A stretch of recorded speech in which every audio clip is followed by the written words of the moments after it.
নমস্কার বন্ধুরা, মিতা রান্নাঘরে আরও একটি রেসিপি নিয়ে চলে এসেছি।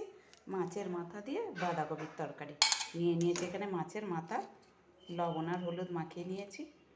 কাতলা মাছের মাথা নিয়েছি, আপনারা চাইলে রুই মাছের মাথা দিয়েও করতে পারেন।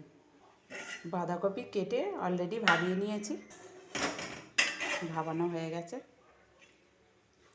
জলটা ফেলে ছেঁকে নেব। বাঁধাকপিতে দেওয়ার জন্য এইভাবে আলু কেটে নিয়েছি। চাপিয়ে গ্যাসটা অন করে দেব। কড়াই গরম হয়ে গেছে, কড়াইতে দিয়ে দেবো সাদা তেল, আপনারা চাইলে সর্ষের তেলে করতে পারেন। কড়াইতে তেল গরম হয়ে গেছে, একে একে মাছের মাথাগুলো দিয়ে দেবো।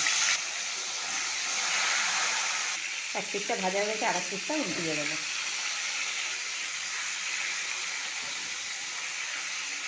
মাছের মাথা ভাজা হয়ে গেছে, তুলে নেব।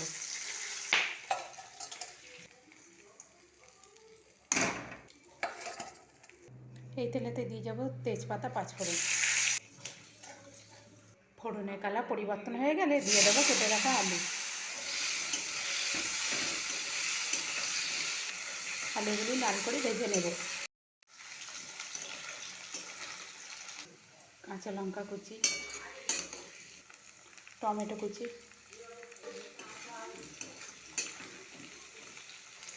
লবণ, হলুদ গুঁড়ো, জিরে ধনে গুঁড়ো, লঙ্কার গুঁড়ো। আমি যেহেতু কাঁচা লঙ্কা দিয়েছি তাই লঙ্কা গুঁড়ো পরিমাণটা খুবই কম দিলাম। সামান্য জল দিয়ে মশলাটা কষিয়ে নেব।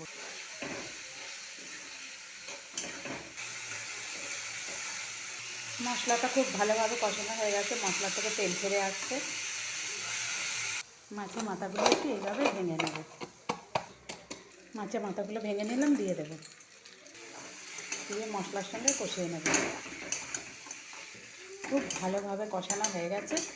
এই সময়তে দিয়ে দেবো ভাপিয়ে রাখা বাঁধাকপি।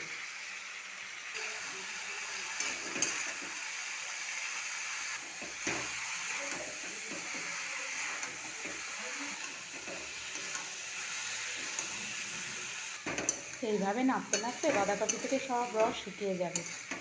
শুকিয়ে গিয়ে আমার একটা লালচে কালার পরিবর্তন হয়ে যাবে, ততক্ষণ পর্যন্ত নাড়তেই হবে। মাছের মাথা দিয়ে বাঁধাকপিটা সম্পূর্ণ রেডি হয়ে গেছে। এইভাবে কড়াই থেকে উঠে আসছে, তখনই এই পর্যায়ে নামিয়ে নেব।